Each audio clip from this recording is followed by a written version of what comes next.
Olá, sejam muito bem-vindos à nova fase da nossa vida, agora aqui em Kansas City.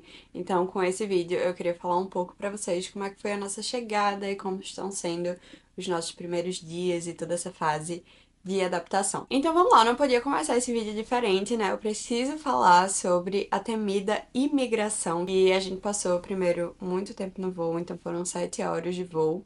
E a gente chegou em Fort Lauderdale para fazer a imigração. E eu estava muito nervosa, porque a gente veio para passar 5 meses aqui no Kansas, mas a gente veio com o nosso visto de turista, que tecnicamente nos dá a possibilidade de passar 6 meses.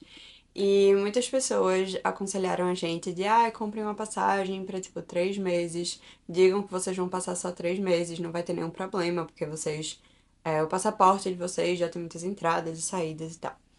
Mas a gente não queria mentir, obviamente, né? Somos crentes aí, a gente queria falar a verdade, a gente queria vir com tudo certo.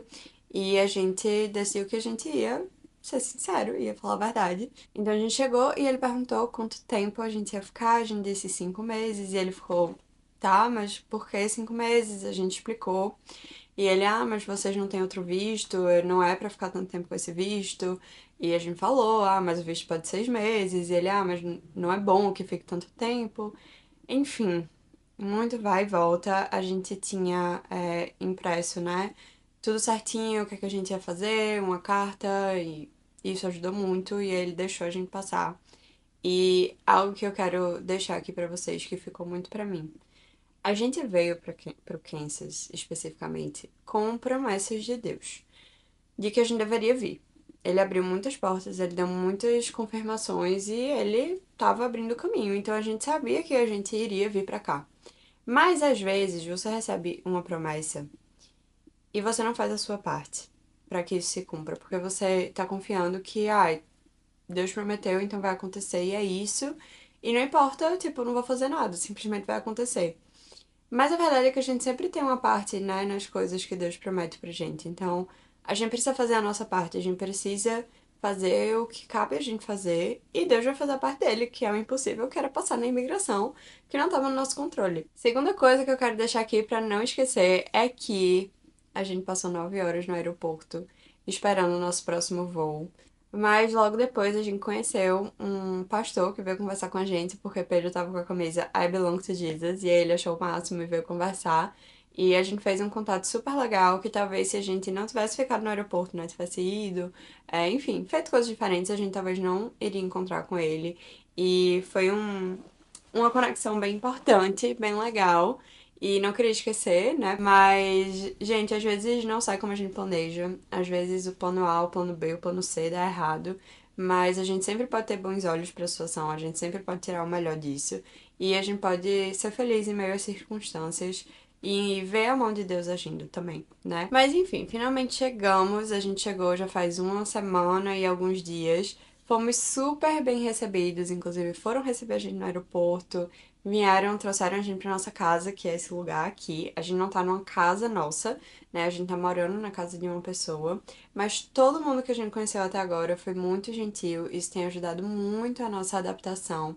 Como eu falei no começo, são só 5 meses que a gente vai passar aqui, mas quem já teve uma experiência de sair de casa, de ir pra longe, sabe o quanto é difícil. Então, tem seus dois lados. Tem um lado muito legal de que a gente tá num país diferente, a gente tá conhecendo pessoas de diversas culturas e a gente tá vivendo coisas muito legais. Mas tem o outro lado de que a gente não tem o conforto da nossa casa, não tem o conforto da nossa comidinha gostosa. E, enfim, tem seus pontos bons e seus pontos ruins, como tudo na vida. Mas tá sendo muito legal, tá sendo uma experiência diferente. Então, a gente já foi pra igreja, a gente já conheceu algumas pessoas, a gente já foi jantar na casa de pessoas aqui, então já deu tempo de ir se acostumando um pouquinho. Tô aproveitando também pra treinar bastante meu inglês, inclusive comprei uma Bíblia em inglês. Tô pensando em trazer devocionais pra cá, mas tô pensando sobre. Mas assim, muito bom, muito legal. Vou tentar registrar algumas das partes desse momento que a gente vai ter aqui, porque eu sei que é muito legal ver tudo isso, e pra mim é muito legal também ver voltar, né? E ver o que Deus fez e ver tudo que aconteceu. Então, estar aqui hoje, estar no Kansas hoje, é, primeiro de tudo, muita confirmação, assim, de Deus, sabe? E é muito legal viver isso. Então, deixando um testemunho pra vocês, eu tava no AJC no ano passado e eu tava muito aflita com tudo isso de vir para os Estados Unidos ou não. E eu tava querendo muito, muito que Deus falasse comigo. E eu não tenho tantas experiências de ouvir a voz de Deus de uma forma palpável, de alguém chegar pra mim e fazer uma oração muito específica, enfim. Não tenho isso e também acho que não precisa pra você viver uma espiritualidade saudável ou pra você ter um relacionamento com o Senhor, você não precisa disso. Mas Deus às vezes dá mimos, né? E ele fez isso nesse dia, então ele chegou, alguém chegou no caso, e orou por mim e falou que Deus ele tava me vendo, tava ouvindo o que eu tava falando, enfim, falou algumas coisas específicas, mas que ele tava cuidando de tudo. E ele não me deu respostas de tipo, você vai, você não vai, vai acontecer X, Y, Z, mas ele disse, eu tô te escutando. E isso era tudo que eu precisava ouvir. E às vezes é só isso, você precisa ser lembrado, que Deus está te escutando. E estar aqui, estar no Kansas, é um lembrete pra mim de que Deus está me escutando e Deus me escuta e Deus tá comigo. Enfim, então foi isso. Eu espero que você tenha gostado e espero que algum desses ensinamentos que Deus me deu também tenha feito sentido pro seu coração. Te espero nos próximos capítulos dessa nova história e vai ser um tempo muito especial por aqui.